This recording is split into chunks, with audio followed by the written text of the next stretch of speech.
Olá a todos, bem-vindos, bem-vindas a mais um episódio do EB Drops. Esse é o episódio de número 82. E nesse episódio a gente está continuando aqui falando sobre o livro de Atos, tá bom?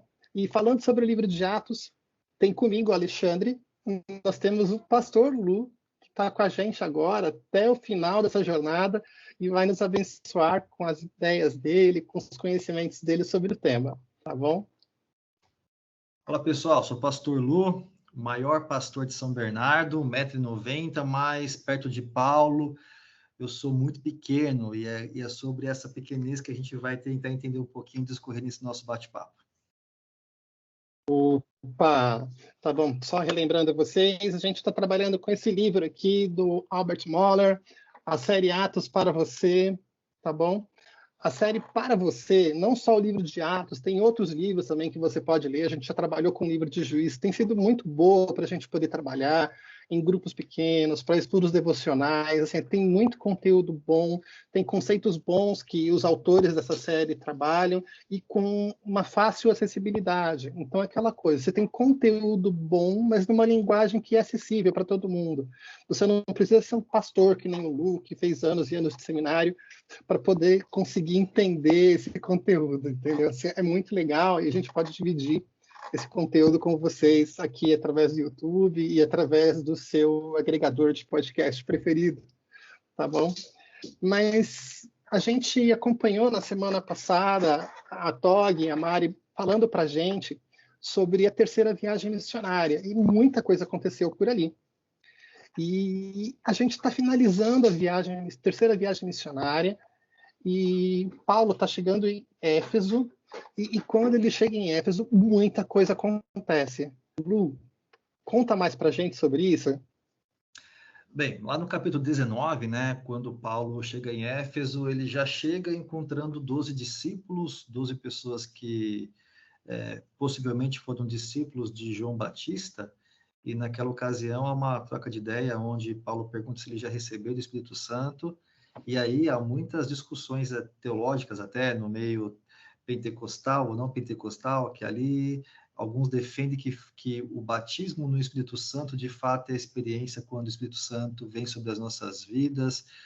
Então ali já tem algumas discussões, mas o fato é que esses homens foram cheios do Espírito Santo, eles profetizaram, eles falaram em novas línguas, assim como aconteceu lá com os gentios em Cesareia, lá em Atos 2 também, no dia de Pentecoste. Então foi algo maravilhoso que aconteceu. Então Paulo já chegou já sendo usado por Deus, e ali Paulo, ele ficou lá em Éfeso por 3 anos, na verdade foram 2 anos e 3 meses, 3 meses ele ficou ali na sinagoga pregando, e 2 anos falando para os gentios e para os judeus, que na verdade para o povo judeu, quando você vai falar sobre anos, sobre idade, quando você completa 1 mês ou 2 meses naquele período, eles já consideram o calendário de 1 ano, por isso que ele ficou 3 anos. Mas aí foram feitos muitos milagres através da vida de Paulo, o nome de Cristo começou a ser conhecido cada vez mais, gerando muitas discussões entre o povo de Éfeso, e até perseguição também contra o Paulo. E essas discussões eram de temas diversos, um deles também, eles discutiam sobre se criam ou não em Artemis, que era a deusa lá de Éfeso, e ali essas discussões também sobre Cristo eram levadas para uma assembleia, e Paulo, eu acredito que ele talvez queria ali também refutar e colocar ali, pregar o evangelho, mas ele foi bem prudente, ele deixou de ir, porque talvez se ele fosse, ele ia entrar num barco furado ali, onde as pessoas talvez iam matá-lo, e ali o livro de Atos talvez ia encerrar, como a própria Tog compartilhou no EB Drops anterior. E aí, com muita direção de Deus, Paulo, ele sai de lá e vai para a Grécia. Só que chegando em Grécia, os judeus queriam atacar Paulo também, queriam perseguir Paulo, por 2 motivos. Queriam que ele morresse, porque eles estavam pregando o evangelho, e também queria talvez roubar Paulo, porque ele estava levando também ofertas para o povo da Judéia. E aí ele começa a cuidar um pouco mais sobre isso, ele volta pela Macedônia e vai até Troade, onde ele busca se encontrar com outros 7 homens de Deus ali, que caminhavam com ele, que seguiam Paulo também na pregação do evangelho, a sua comitiva. E aí, onde começa muitas coisas interessantes no capítulo 20, tem um milagre maravilhoso que acontece no domingo. E aí também é um trecho de discussão sobre aquelas pessoas que dizem que devemos guardar o sábado, mas aí acontece um culto, uma celebração no primeiro dia da semana, no domingo, que lá no versículo 7 do capítulo 20 fala sobre o partir do pão, e o partir do pão, de fato, é a celebração da ceia comunitária. E ali eles partiram o pão, é a primeira marca no Novo Testamento sobre uma celebração, sobre um culto num domingo. E Paulo foi lá e pregou. Só que Paulo pregou demais. Eu digo que foi a primeira vigília, porque se você ler o capítulo, você vai ver que Paulo ele prega até o amanhecer, de noite até o amanhecer. E lá nessa pregação, que foi bastante longa, cansativa. Rapaz, Lu, só para compartilhar, assim, eu gosto muito da nossa igreja e assim, amo vocês, pastores da nossa igreja, porque vocês são muito sensatos. Porque eu já participei de culto que teve 2 horas de mensagem, entendeu? E olha, eu entendo, Eutico, que é o que você vai falar agora, assim, porque assim, eu passei perto do que ele passou, tá bom? Passei perto do que ele passou, assim, esses perrengues, assim, da mensagem, assim, a mensagem de Paulo é poderosa, cara, mas assim, eu acho que nesse momento aqui parece que ele está exagerando. Paulo falou demais, cara. Isso daí abre até margem para muitos pregadores hoje se basear nesse texto, dizendo que deve pregar o tempo que Deus quiser que pregue. Eu vim de igrejas, a minha origem é de igrejas pentecostais, eu amo muito, mas igrejas pentecostais, como a que eu vim, por exemplo, o culto começava às 6 da tarde e terminava às 10, 10 e meia da noite no domingo, cara. E era muito cansativo e eu dormia demais. E o que aconteceu com Eutico, que foi um cara que estava ouvindo a palavra, porque o texto diz que o ambiente ali estava ali a meia luz, com velas ali, então estava todo um ambiente propício para aquela cochiladinha, uma palavra ali, luz de vela, tal. E aí, de repente, ele cai da janela do 3º andar e morre. E ali parou aquele culto, aquele momento de ouvir a mensagem de Paulo, que de fato era poderosa. Mas Paulo, homem de Deus, usado e ousado em nome de Deus, foi lá, abraçou esse jovem, orou, ele teve vida. Ele teve vida. Então, foi mais um milagre dos narrados na Bíblia, se eu não me engano, são 7 pessoas que a Bíblia trata que teve ressurreição, além de Jesus Cristo. É isso mesmo. No Né? Novo Testamento é Dorcas, que já tinha acontecido, e esse daqui que é o relato de Eutico, né? Além dos 3 Isso, dias, dos 3 milagres. exatamente. Teve a filha de Jairo também, né? Que Jesus foi até lá também. Então foi mais uma manifestação de ressurreição. E engraçado, cara, engraçado não, né? É interessante que hoje, nessa semana, se eu não me engano, teve uma notícia aí de um pastor que faleceu. Não sei se você viu nas reportagens aí, que ele morreu. Ele deixou um documento assinado em cartório, registrado, que se ele morresse, para ninguém fazer nada durante 72 horas, porque ele iria ressuscitar no 3º dia. Você viu essa reportagem? Não, mas é muita pretensão, né?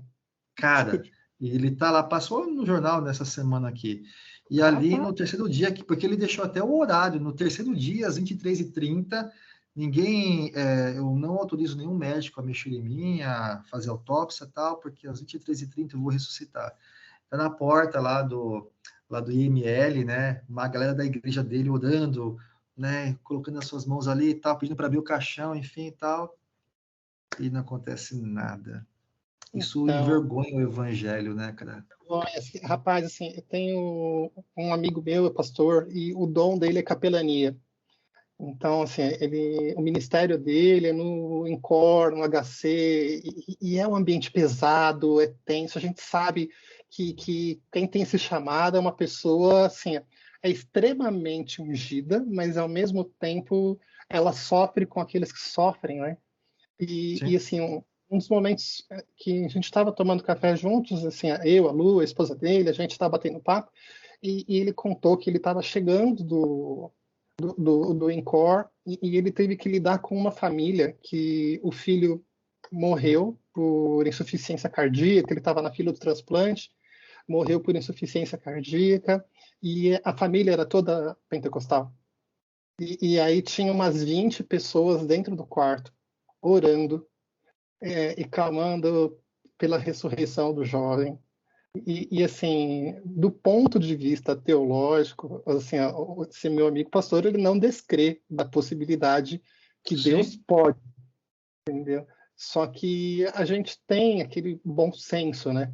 De saber que se Deus quisesse, ele já teria feito, ele já teria agido da forma dele, e não adianta você ter ser 20 ou 100 pessoas orando. Se ele quiser, ninguém precisa ter falado, e ele vai fazer dessa mesma forma.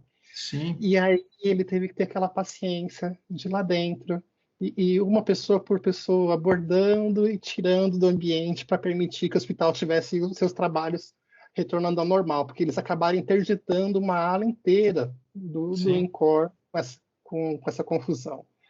Entendeu? Cara,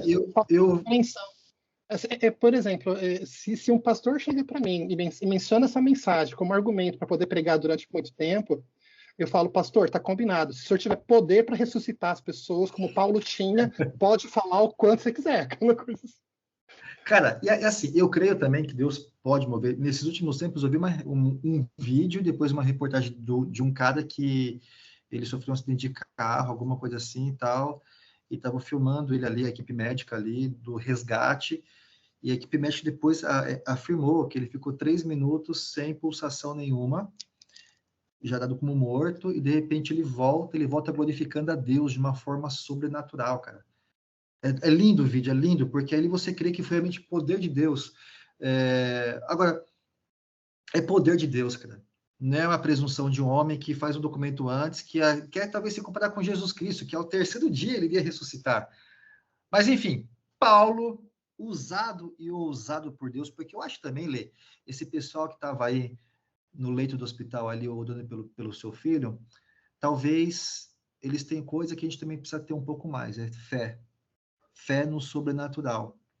Porque se eles orassem, Deus fizesse alguma coisa, aqueles que talvez apontam do dedo falaram, que loucura essa daí. Né? Então, acho que falta ter esse equilíbrio. Eu tenho que ter fé, sim, mas eu tenho também saber no momento em que Deus tem que ser Deus. Né? Enfim, Paulo, ele foi lá e ressuscitou esse jovem e continua pregando. Por isso que eu falo que foi a maior vigília que aconteceu, porque começou a pregar à noite e o texto diz lá no versículo 11 que no final da manhã, aliás, no começo da manhã, ele deixou de pregar. Né? Foi uma baita vigília aí. Mas tinha que estar muito boa, uma pregação muito boa. Né? E de Paulo, tudo bem, né? Eu acho que é uma boa palavra. Mas aí, depois disso daí, Paulo ele começa a trabalhar algo muito importante, que é ministrar para as pessoas que ele já havia comissionado. Lá no versículo 13 em diante, ele começa a chamar lá para Trode vários homens, né, que ele já tinha lá em Éfeso, que já estava comandando algumas igrejas, e ele traz para poder falar, talvez resumir a sua caminhada, o seu evangelho, e ali dar uma comissão ali, fazer um trabalho de preparo de liderança, que eu acho isso que foi tremendo. Paulo investiu em treinar os seus líderes, né? Porque Paulo nem estaria mais ali, e até o texto fala, né, que ele disse, olha, vocês não vão me ver mais. Então, vocês que estão liderando as suas igrejas, vocês têm uma baita responsabilidade que não vão mais depender de mim, vocês têm que depender de Deus. E esse é um grande perigo que eu vejo hoje em muitas comunidades, onde o pastor, o líder, é aquela pessoa insubstituível que não forma discípulos pregadores e a qualquer momento, se ele deixar órfão essa comunidade pode até acabar. Paulo fez o que? Ele trabalhou, ele deu ali a continuidade para eles sobre o seu legado.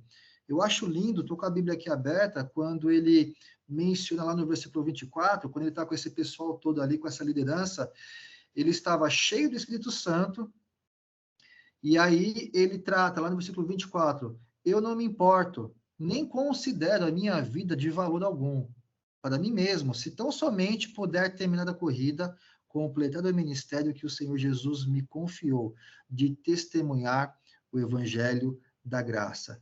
E ali ele começa a soltar algumas lenhas ali, ele começa a falar das responsabilidades que eles deveriam ter de reunir ali os seus rebanhos ali, de pastorear essas pessoas, da mesma forma que Jesus é o nosso pastor, que eles ali iriam trazer ali, através do Espírito Santo, pastorear a igreja de Deus. Deu também alguns alertas ali, tomem cuidado, porque muitos de vocês vão cair em ciladas, vão talvez ser corrompidos, vão torcer a verdade. Vigiem. Então, Paulo ali trouxe algumas recomendações pastorais importantíssimas que muitos pastores hoje, muitos líderes hoje têm esquecido, ou não têm se atentado ao que de fato é ser um pregador do Evangelho da Graça. E ali Paulo, lá no finalzinho, lá no versículo 35, ele diz: em tudo que fiz, mostrei-lhe mediante o trabalho árduo. Então, quer dizer, Paulo, ele deu exemplo. Paulo não foi aquele cara coach, né, pregador coach, que falou, ó, façam isso, façam aquilo, e depois ia ver os resultados. Não, Paulo, ele ia na raça, ele sofreu, ele se entregou, e no final ele diz ali, olha, de tudo isso que eu fiz, o melhor, a maior felicidade é dar do que receber. Então, ele traz também para eles essa importância, dessa responsabilidade de levar o evangelho da graça que um dia eles também receberam. E nesses versículos, de 22 até o 36, que tem essas recomendações pastorais, o autor traz 3 bases centrais dessas instruções. A primeira delas é que, para você que é líder, para você que é pastor, principalmente aqui pastor, porque aqui o texto trata sobre líderes de igrejas, de comunidades, servir ao Senhor com humildade.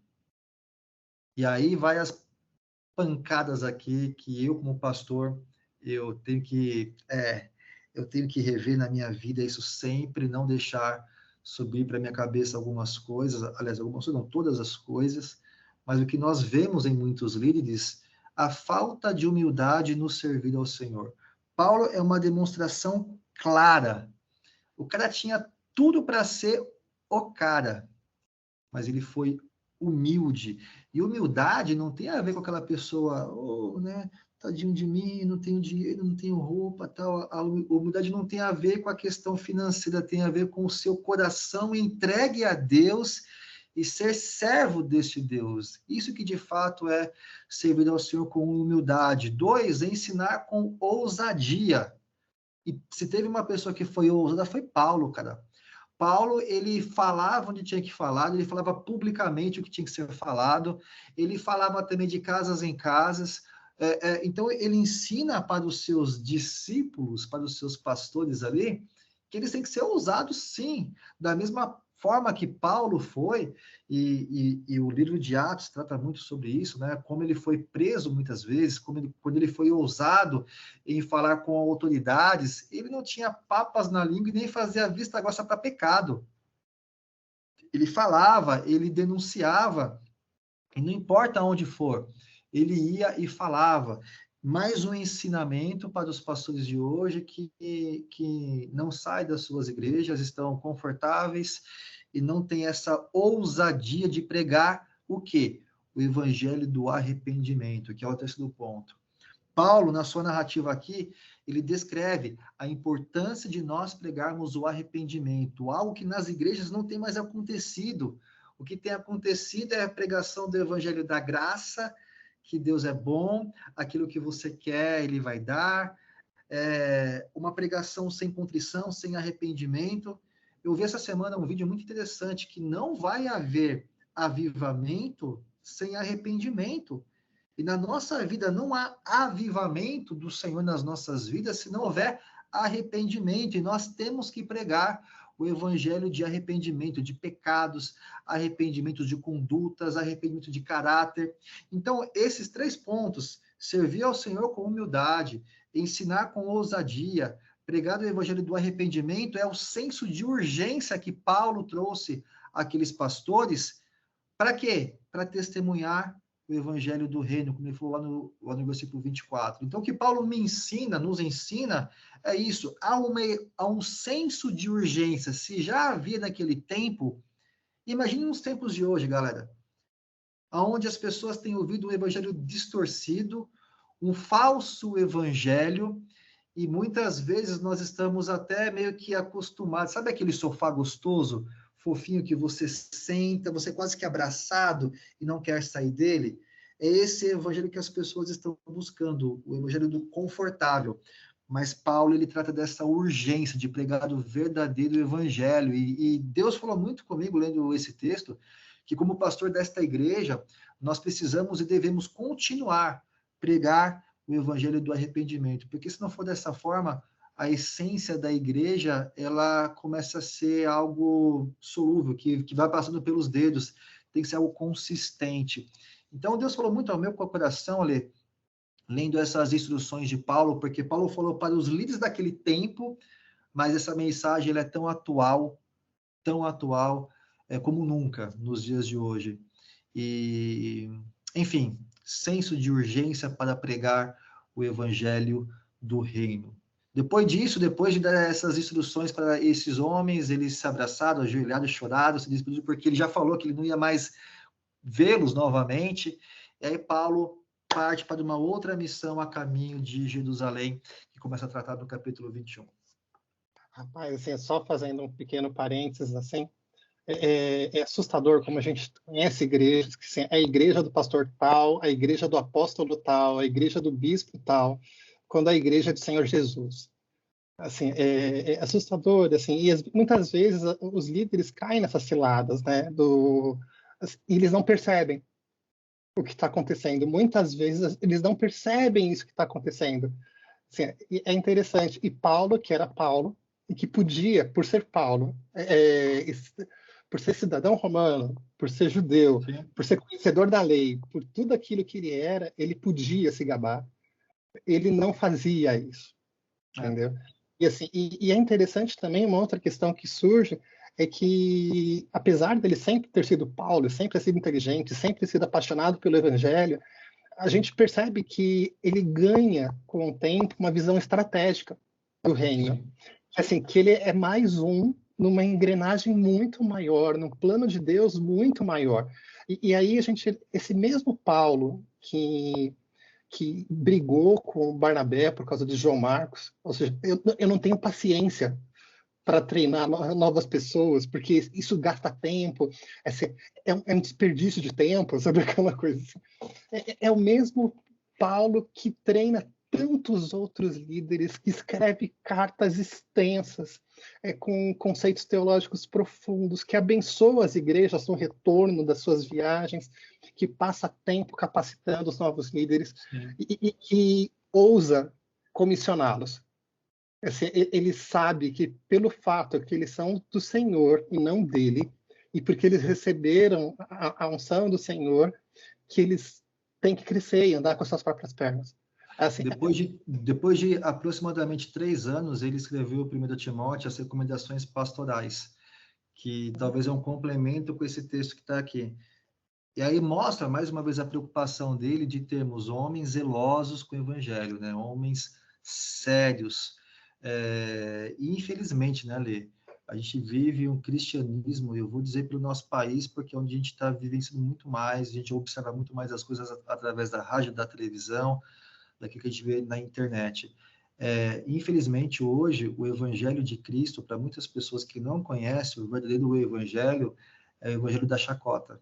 É o evangelho do roubo, é o evangelho da mentira, é o evangelho que engana as pessoas em troca de coisas, por barganha.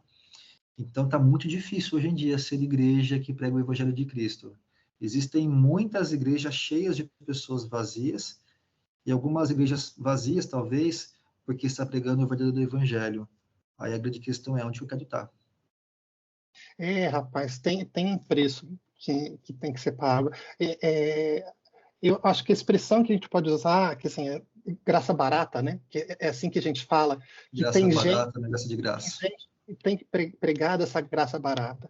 de que assim, a gente sabe que o evangelho é simples, a gente sabe que a mensagem do Senhor é simples, que é aceitar o Senhor Jesus de todo o teu coração, só que tem um negócio chamado arrependimento que vem junto com o pacote, e como consequência desse arrependimento e da salvação que você tem mudança de vida. Assim, assim, a igreja que não fala sobre mudança de vida, ela fala de muita coisa, mas ela não está falando do evangelho. Assim, e é interessante que assim, o texto que você cita do versículo 35, muitas vezes a gente tem usado esse versículo, o final desse versículo, para o dízimo. Pode ser usado para o dízimo, mas o contexto que Paulo está querendo dizer é que assim, ele tem uma vida dedicada ao Senhor. De doação, assim, né? Doação, assim, tudo o que ele o nascimento como romano, o cuidado o aprendizado como judeu, o conhecimento teológico que ele tem e toda a oratória que ele tem, tudo isso não é dele, mas isso é para o serviço do reino. Assim, longe de mim de me comparar com Paulo, né? Mas eu posso dizer aqui, como testemunho vivo, como pastor, desde o tempo que eu sirvo ao Senhor, de fato, cara, é muito mais prazeroso você dar, você compartilhar aquilo que você recebeu de graça, do que às vezes eu estar apenas sentando no culto e esperando receber, cara. Por quê? Porque traz esse sentido de, puxa, essa que é a essência da vida.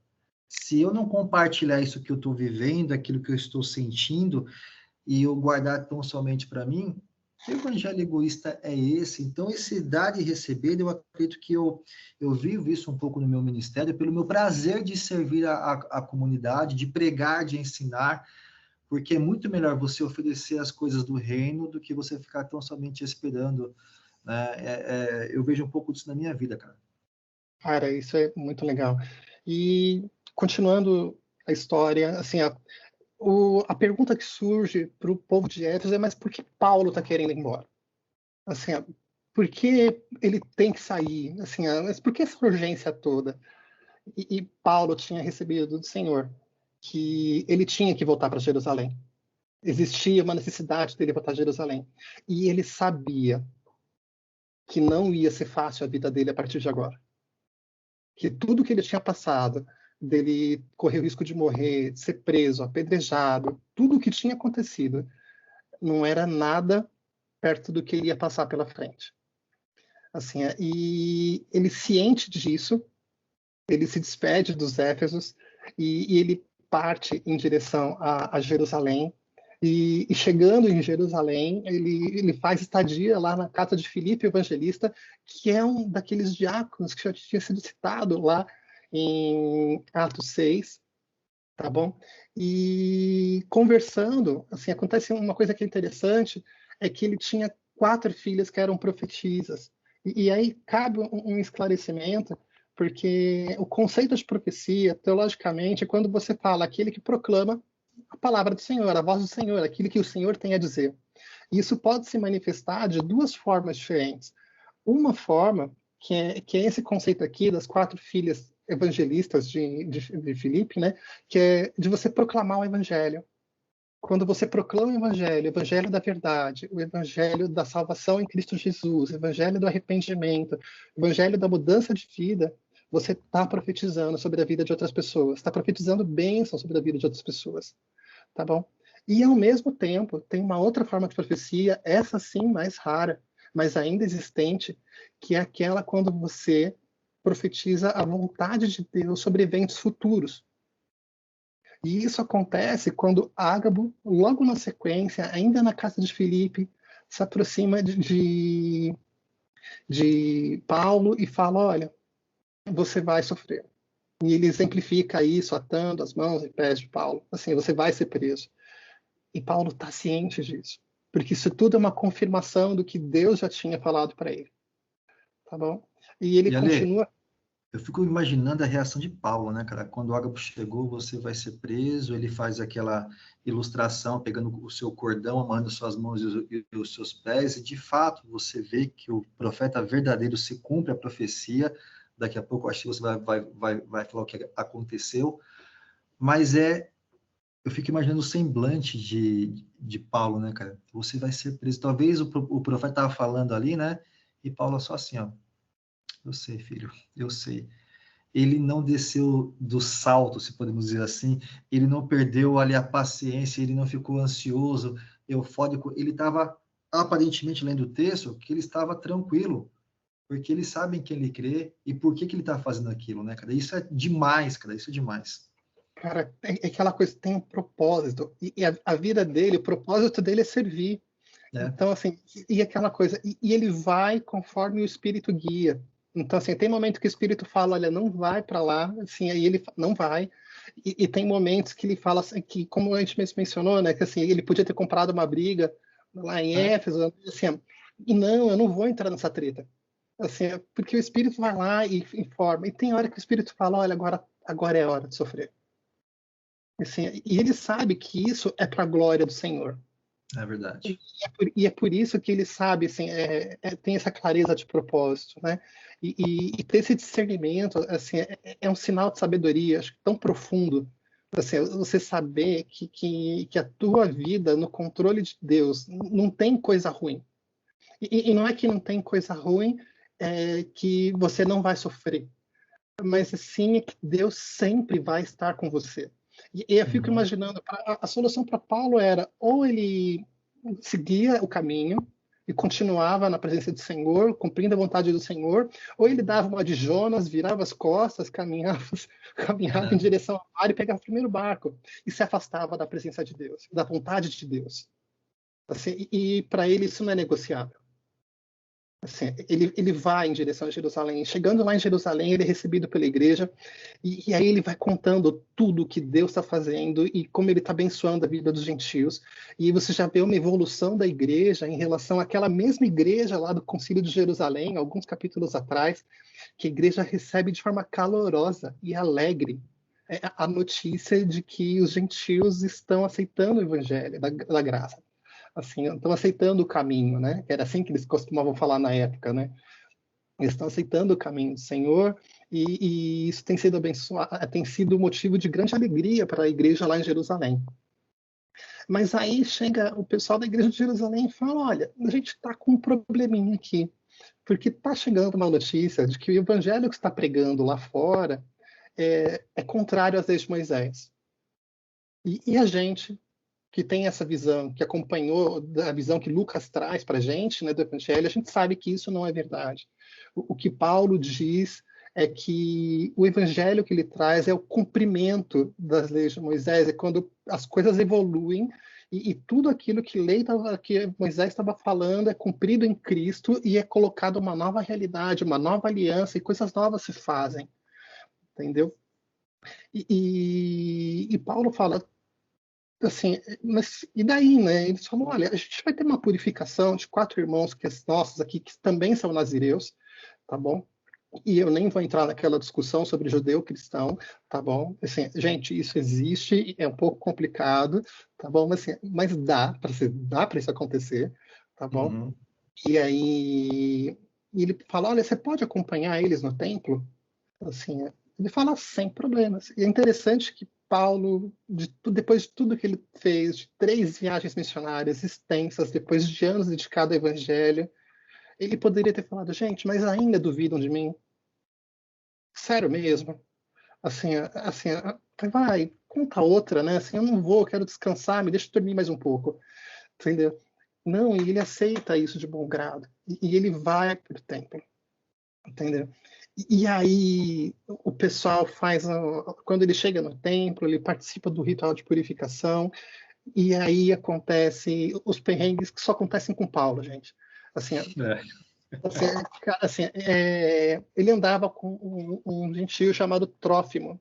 Ele já é citado no capítulo 20 também, entendeu? E aí ele andava dentro de Jerusalém com o Trófimo. Era o companheiro dele de viagem, era absolutamente normal que ele fizesse isso. Mas aí os judeus já fazem aquela ligação de se ele anda com Trófimo, então ele levou o Trófimo lá dentro do templo, que é uma parte que é proibida para os gentios. tá bom? E aí falam, olha, Paulo é herege, taca a pedra no Paulo, vamos matar esse rapaz, entendeu? E aí começa uma pancadaria desenfreada lá dentro do templo, e é sandália que voa, e é pedra que voa, pedaço de pau que voa, e gente socando Paulo, Paulo apanhando, até que vem a brigada lá dos romanos, e parte para deixar disso, separa, isola Paulo, mas o que está acontecendo? Entendeu? E aí Paulo fala em grego. E aí o comandante fala, peraí, você sabe que fala grego? Entendeu? Assim, sei sim, assim, e eu gostaria de falar para esse povo. E aí, queridos, eu quero que vocês façam um parênteses. Lembra que Paulo falou que ia sofrer. Ele já sabia disso, né? Desculpa. E, e aí você imagina todo mundo te socando, te batendo, te injuriando, falando mentiras sobre você. E aí você fala: eu quero conversar com essas pessoas. Eu não quero que eles sejam punidos, eu não quero que eles sejam castigados. Eu quero conversar com essas pessoas. E ele fala: tudo bem. E aí Paulo, falando aos judeus, ele começa a falar em hebraico, em respeito à plateia, né? E ele começa assim, e é interessantíssimo que ele começa assim com a expressão irmãos e pais, já desarmando a plateia, já desarmando a discussão, falando em grego, falando em hebraico, perdão, assim, falando na língua deles, assim, falando com respeito, falando assim, irmãos e pais, agora vocês podem me ouvir, porque vocês não deixaram que eu pudesse me defender. Tá bom? E aí na mensagem ele começa a contar quem ele é. E aí ele conta assim, que ele é judeu. E é interessante que assim, mais para frente ele vai falar também que ele é romano, mas assim, para essa plateia aqui, ele vai falar eu sou judeu e ele não estava mentindo, então, assim, porque ele era cidadão romano e judeu ao mesmo tempo, entendeu? Ele era filho de pai romano, de cidadania romana e filho de mãe judia. E aí o que acontece? Ele começa a falar: não, olha, eu sou judeu, sou nascido em Tarso e eu fui educado na lei. E educado na lei, eu não fui educado, não foi por qualquer um, fui educado por Gamaliel, que as pessoas nessa época conheciam bem, que tinha sido um dos grandes líderes, um dos grandes mestres da Torá.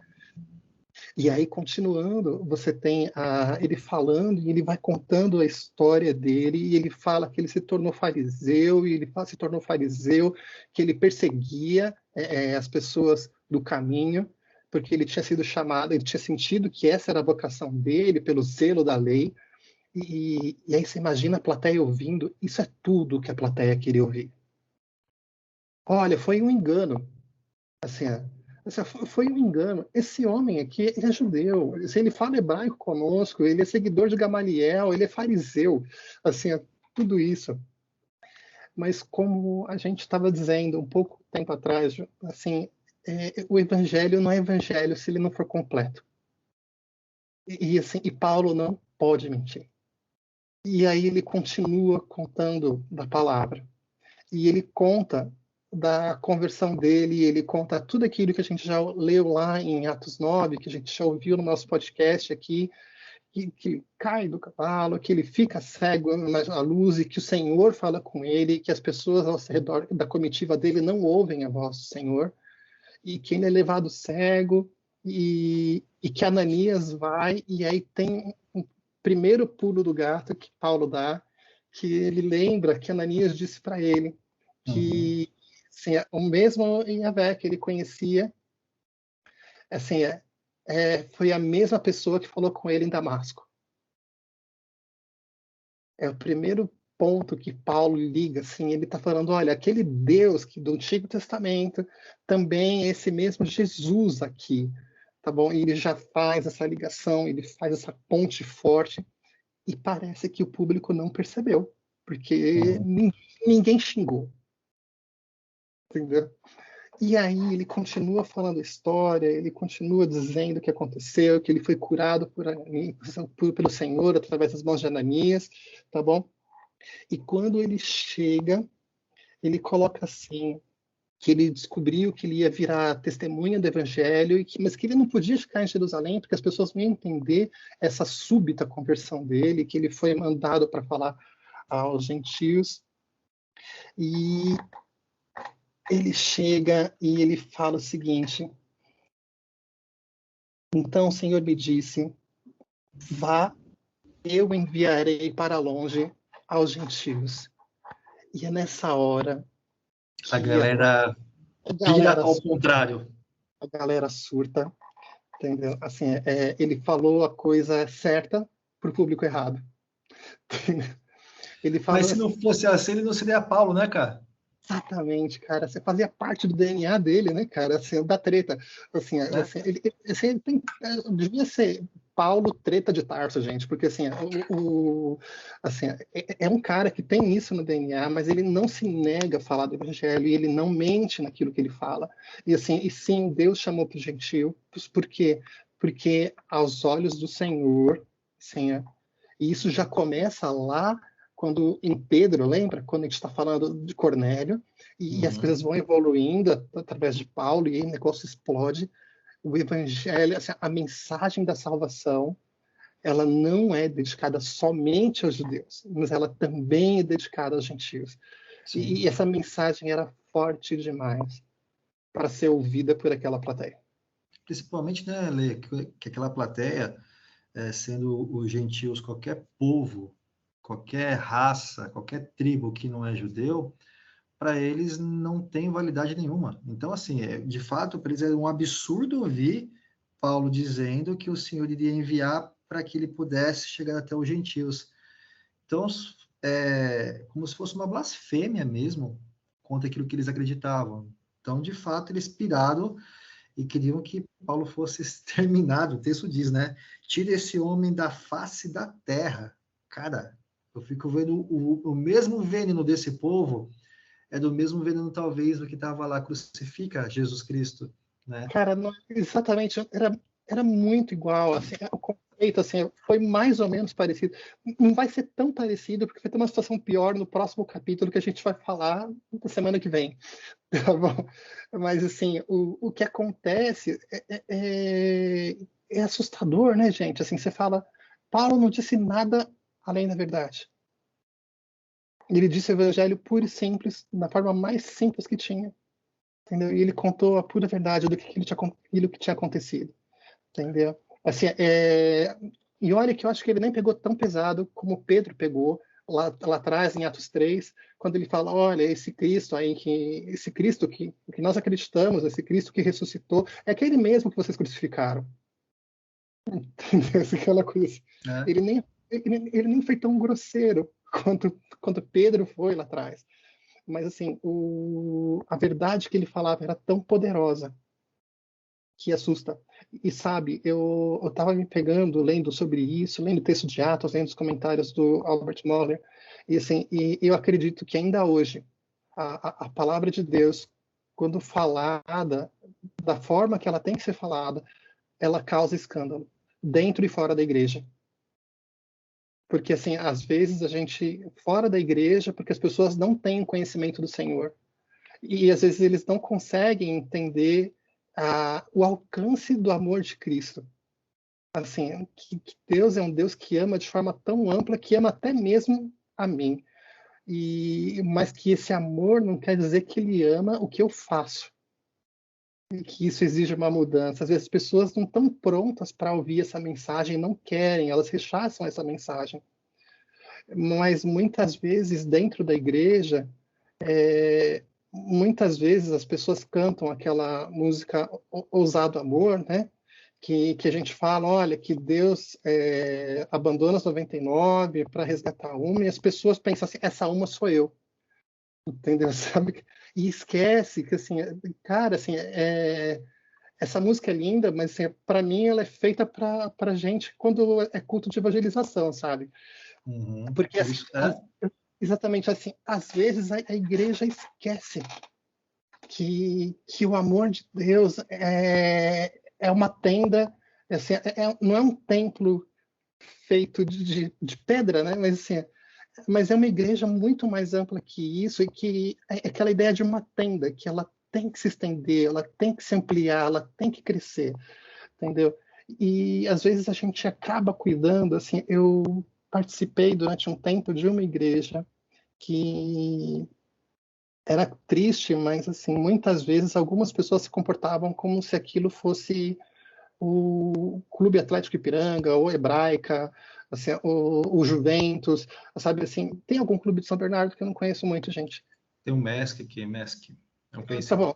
Por exemplo, tem o MESC, sabe assim, se comporta como se estivesse indo para um clube e não para prestar honra ao Senhor e para ter uma vida assim, poderosamente usada pelo Senhor para pegar o Evangelho. Assim, eram pessoas que iam lá, assistiam o culto, sabe aquela expressão assim, assistiam cultos?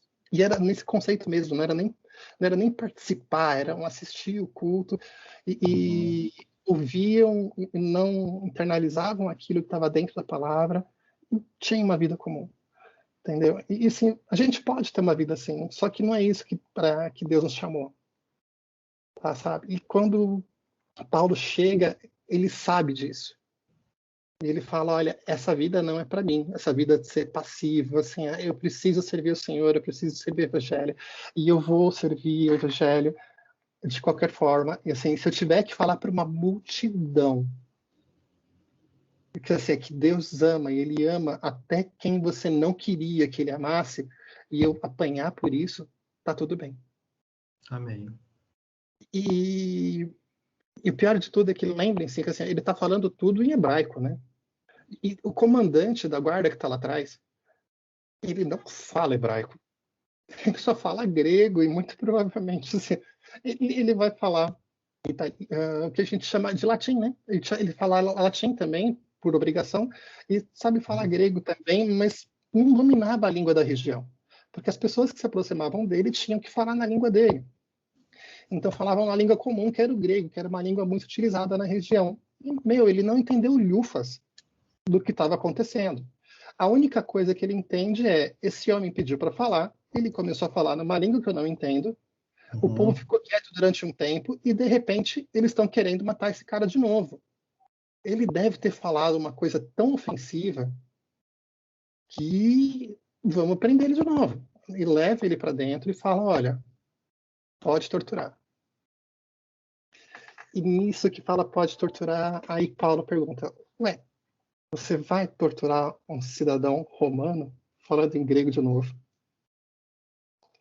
E aí o comandante toma aquele susto e fala: gente, eu não sei agora o que fazer, porque ele tem direito de não ser torturado, porque ele tem a proteção do império, ele tem a proteção de César. Entendeu? E aí ele separa Paulo, e Paulo fala: olha, eu gostaria de falar ao Sinédrio. E acredite, toda a urgência de Paulo era para esse momento. A urgência de Paulo é que ele precisava apresentar o evangelho do Senhor Jesus para os líderes do povo judeu. Mas, gente, isso a gente vai ver mais e melhor na semana que vem. Tá bom? É por isso que assim, eu estou deixando esse gancho poderoso para vocês. Se vocês quiserem ter os spoilers já, você já pode entrar no capítulo 23 e ler o capítulo 23 do livro de Atos. Mas se vocês quiserem esperar mais um pouquinho, aguardem conosco e na semana que vem vocês participam do próximo podcast com a gente. Levem o evangelho a sério, saiam das suas cadeiras e entenda que ser do Senhor, ser de Cristo, não é somente ir à igreja aos domingos, também é, tá bom? Assim, não é só participar dos ministérios dentro da igreja, também é. Mas é você viver o evangelho, você pregar o evangelho de Cristo, ou por onde quer que você esteja. Para sua família, para as pessoas que não conhecem a Cristo, para os seus amigos, para os seus colegas de trabalho, para cada um deles. E nós somos chamados a fazer isso tal como Paulo fez, tá bom? Falando do evangelho, tendo a coragem de pregar um evangelho simples, poderoso e integral. Tá bom? Lu? É isso, galera. Testemunho o evangelho, porque, como Paulo disse e vivenciou, há um senso de urgência, houve e há um senso de urgência de pregar o verdadeiro evangelho, custe o que custar, e leia as cartas paulinas, leia o livro de Lucas e as cartas paulinas, que faz toda essa conexão, e continue aí na pegada, porque tem coisa boa na semana que vem. Ótimo, que legal. E com isso a gente está acabando mais um episódio da Bedrops. A gente quer deixar um grande abraço para todos vocês e a gente convida vocês, vá na sua igreja local. Se você é da IBVE, vá para a IBVE para encontrar com a gente lá, tá bom? E a gente se vê e se ouve de novo na semana que vem. Um grande abraço, pessoal.